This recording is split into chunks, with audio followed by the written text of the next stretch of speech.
وفضله بذلك على سائر الحيوان. أشهد أن لا إله إلا الله الواحد القهار وأشهد أن سيدنا محمدا عبده ورسوله المفضل على جميع العباد. اللهم صل وسلم على حبيبنا سيدنا محمد وعلى آله وأصحابه الذين ساروا على النهج القويم والصراط المستقيم. فيا أيها الناس اتقوا الله كما قال الله تعالى يا أيها الذين آمنوا اتقوا الله حق تقاته ولا تموتن إلا وأنتم مسلمون. صدق الله العظيم وبعد. Ma'asyiral muslimin ahlul jumu'ah hafizahumullah. Rasulullah sallallahu alaihi wasallam pernah bersabda, aksiru min zikri hazimil ladzah, perbanyaklah mengingat tentang kematian. Tujuan kita sering ingat tentang mati adalah agar kita punya bekal, agar kita punya persiapan dan tidak menyesal ketika sudah meninggal dunia. Rasul pernah mengidana nafsahu wa amila lima ba'dal maut. Orang yang pintar, orang yang cerdas, kata Rasulullah, adalah mereka yang sering introspeksi dirinya dan punya bekal untuk hidup setelah mati. Dan orang yang bodoh, kata Rasulullah, adalah mereka yang selalu mengikuti hawa nafsunya dan selalu mencari kesenangan hidup duniawi. Dalam kitab Ihya Ulumuddin, Imam Ghazali pernah menjelaskan, man aksara zikrul maut akrama bi salasati asya. Kata Imam Ghazali, barang siapa yang sering ingat tentang kematian maka dapat 3 keuntungan. Yang pertama, kata Imam Ghazali, jika kita sering ingat mati dapat keuntungan takjirut taubah, kita akan segera untuk bertaubat.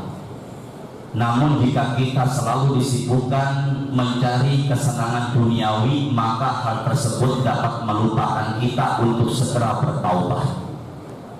Rasul pernah bersabda, "Lau anna bna Adam u'tiya wadiyan mil'an min zahabin ahabba ilaihi saniyan." Jika manusia sudah diberikan gunung atau lembah emas, jika manusia sudah memiliki gunung atau lembah emas, maka kata Rasulullah, tentulah manusia akan mencari gunung atau lembah emas yang kedua. Jika kita sebagai manusia punya lembah atau gunung emas yang kedua, pastilah manusia akan mencari gunung emas yang ketiga. Begitu seterusnya, tidak menemukan kepuasan dalam mencari harta duniawi.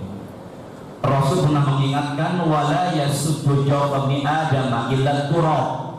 Yang membuat manusia sadar dari perlombaan harta duniawi hanyalah kematian. Ada beberapa hal, jika manusia taubat, taubatnya tidak lagi Allah terima. Yang pertama, taubat manusia tidak Allah terima manakala matahari sudah terbit dari arah barat. Yang kedua, taubat manusia tidak Allah terima manakala roh atau ruhnya sudah berada di tenggorokan. Maka boleh jadi ketika Fir'aun ditenggelamkan oleh malaikat maut, maka boleh jadi ketika Fir'aun ditenggelamkan oleh malaikat maut, Fir'aun taubat kepada Allah dengan mengatakan, amantu bi Rabbi Musa wa Harun. Wahai Allah, kata Fir'aun, aku taubat kepadamu Tuhan Nabi Musa dan Tuhan Nabi Harun. Tetapi Allah tidak menerima taubatnya Fir'aun karena Fir'aun taubat ketika ruh atau rohnya berada di tenggorokan. Sesuai dengan hadis Rasulullah, innallaha yaqbalu taubatal 'abdi ma lam yugharqir. Allah menerima taubat hamba selama ruhnya belum berada di tenggorokan. Maka sebelum roh kita berada di tenggorokan, sebelum kematian menghampiri kita, maka marilah sama-sama kita segera untuk bertaubat.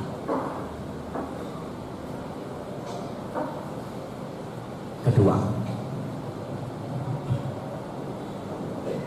kata Imam Ghazali, jika kalian sering ingat mati dapat keistimewaan qanaatul qalb, hati kita jadi tenang. Rasul pernah bersabda, innal quluba tasda'u kama yasda'ul hadid. Hati manusia akan kotor, hati manusia akan berkarat, hati manusia akan merasa tidak tenang. Salah seorang sahabat bertanya, wa majala'uha ya Rasulullah, apa obat agar hati manusia jadi tenang? Rasul bersabda, tilawatul Quran wa zikrul maut. Rajinlah baca Quran dan seringlah ingat mati, niscaya hatimu akan tenang. Dengan sering ingat tentang kematian, niscaya hati kita akan tenang. Ketiga, kata Imam Ghazali, jika kalian sering ingat mati dapat keistimewaan nasyatul ibadah. Ibadah kita akan tambah bersemangat. Jamaah yang hadir pada siang hari ini di masjid ini, kita coba berandai-andai. Kita coba berandai-andai, umpama seandainya kita yang hadir di masjid ini meninggal dunia tahun 2016, umpama seandainya kita yang hadir saat ini meninggal dunia di tahun 2016, kiamat terjadi di tahun 3016, umpama ada orang meninggal dunia di tahun 2016 dan kiamat terjadi di tahun 3016, maka kita berada di alam kubur menunggu sampai dibangkitkan pada hari kiamat selama 1000 tahun. Itu jika kiamat terjadi di tahun 3016.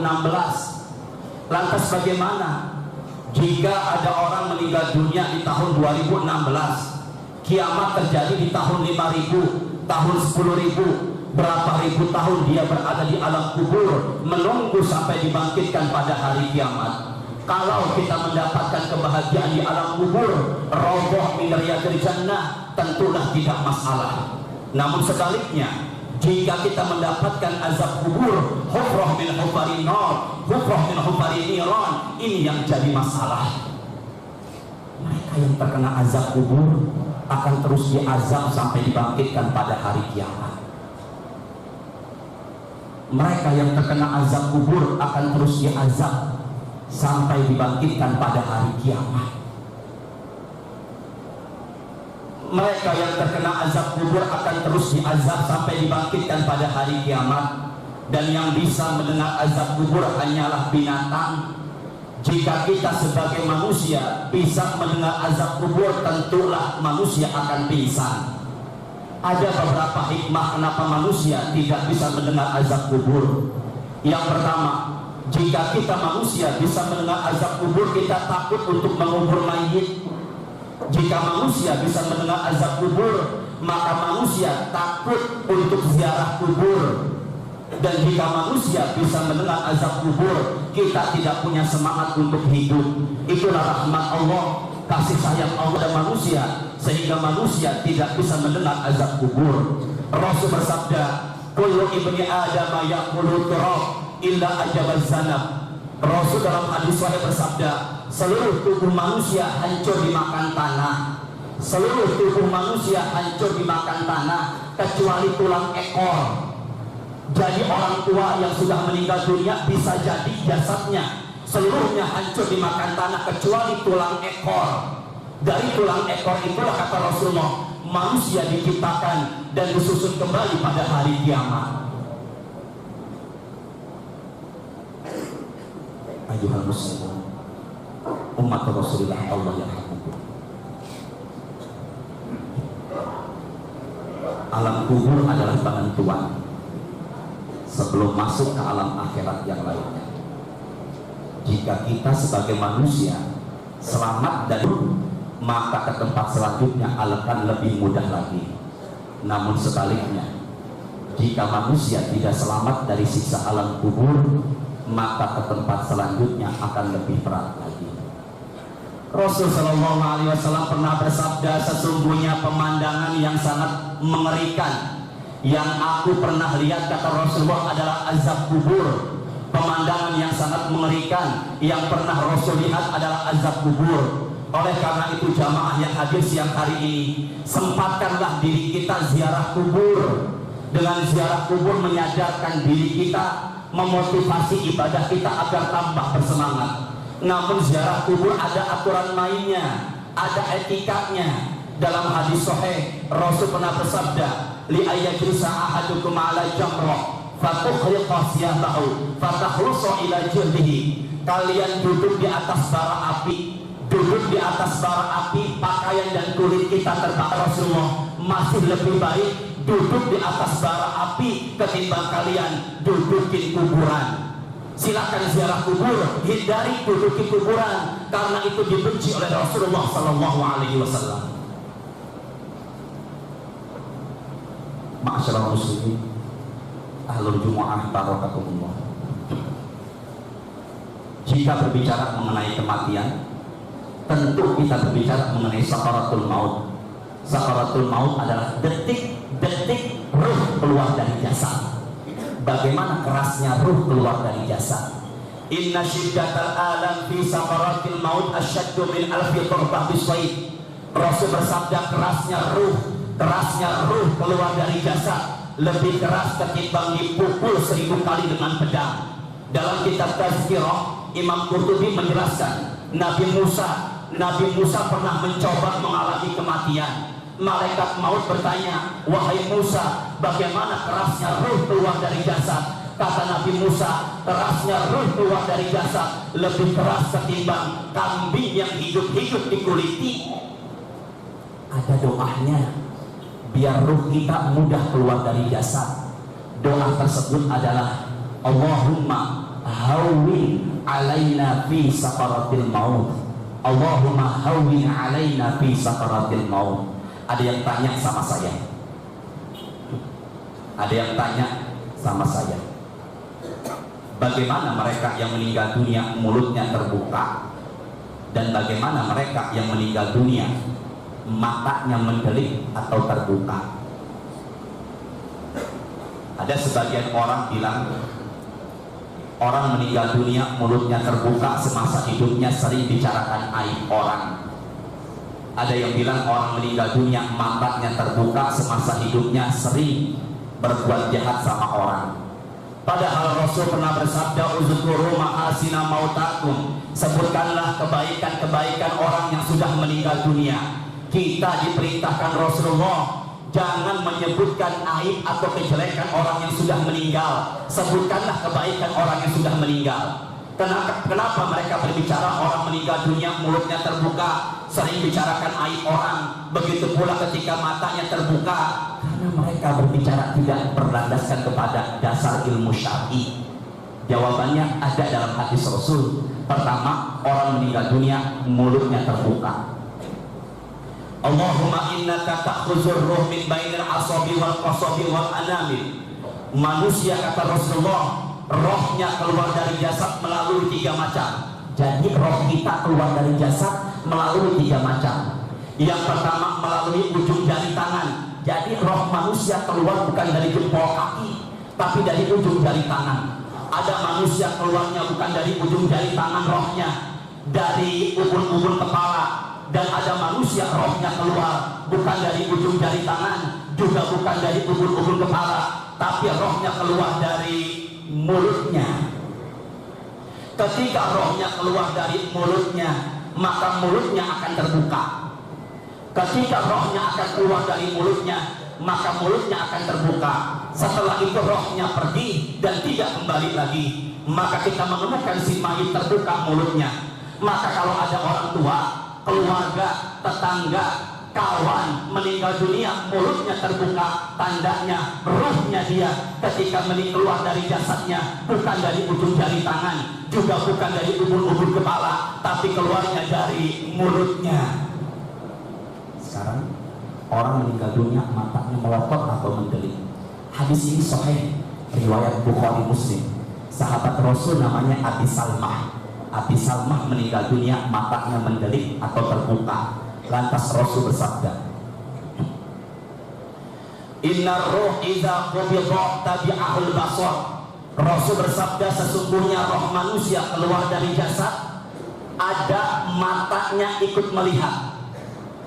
Ada orang ketika meninggal dunia, matanya ikut melihat kemana ruhnya pergi. Saya ulangi, kenapa orang meninggal dunia matanya mendelik atau terbuka? Karena ketika dia meninggal dunia, matanya, ketika rohnya keluar dari jasad, matanya ikut melihat kemana perginya roh, kemana keluarnya roh. Setelah itu rohnya keluar melalui ujung jari tangan, tidak kembali lagi. Maka si mayit masih terbuka mulutnya, masih terbuka matanya. Maka kalau ada orang meninggal dunia matanya terbuka tidak aib, Rasul memejamkan mata sahabatnya yang bernama Abi Salmah sambil membaca doa memejamkan mata mayit yang terbuka. Doa memejamkan mata mayit yang terbuka sesuai dengan doanya Rasulullah, Bismillahi wa ala millati Rasulillah. Jika si mayit bersemayam terlalu lama, keluarganya enggak mengerti, matanya masih terbuka, maka tugas kita memejamkan matanya. Jika keras, maka minta bantuan dengan air hangat. Air hangat adalah memudahkan mata ini yang dipejamkan keras sambil baca doa Bismillahi wa ala millati Rasulillah. Maka orang yang meninggal dunia mulutnya terbuka, matanya terbuka, tidak aib. Jangan dibicarakan kejelekannya. Ayuhal muslimun, umat Rasulullah, Allah yarhamukum. Jika berbicara sakaratul maut, kita berbicara mengenai husnul khotimah. Semoga kita semua diwafatkan husnul khotimah. Yang pertama, tanda orang meninggal dunia husnul khotimah. Man kana akhiru kalamihi la ilaha illallah dakhala jannah. Barang siapa yang di akhir hayatnya, endingnya ketika sakaratul maut mengucapkan kalimat la ilaha illallah, maka dia akan masuk surga. Orang yang di akhir hayatnya mengucapkan la ilaha illallah, maka dia akan masuk surga. Pertanyaannya, mudah atau susahkah membaca la ilaha illallah? Tentu jawabannya tidak semudah yang kita baca saat ini. Uhduru mautakum wa lakinahum la ilaha illallah. Rasul pernah bersabda, dekatilah orang yang sedang sekarat dan ucapkan di kedua telinganya ucapan la ilaha illallah. Bapak, kalau ada keluarga lagi sekarat, orang tua atau siapapun, kita disuruh Rasul mendekati kedua telinganya, ucapkan la ilaha illallah. Namanya talqin. Atau bahkan dalam sebuah hadis, yaqra'u yasin ala mautakum, bacakanlah surah Yasin atau bacakan Al-Quran di sekeliling orang yang sedang sekarat. Disuruh mentalkinkan la ilaha illallah atau membacakan surah Yasin. Fa innahum yarawna ma la tarawna. Orang yang sedang sekarat melihat apa yang tidak kita lihat, dan ini pasti kita ngalamin. Dan ini pasti kita ngalamin. Orang yang lagi sekarat melihat apa yang tidak kita lihat. Apa yang dia lihat? Fa inna syaitana yahduru ahadakum 'inda mautihi. Ketika kalian sedang sekarat, kata Rasulullah, ada dua setan menghampiri kita. Kita lagi sekarat, ada dua setan menghampiri kita, dan inilah penentuan kita. Sebelah kanan, setan menyerupai ibu dan mengatakan, mut Yahudiyan, wahai anakku, aku bahagia di surga karena beragama Yahudi bukan Islam. Keluar dari Islam, ikut agama ibu.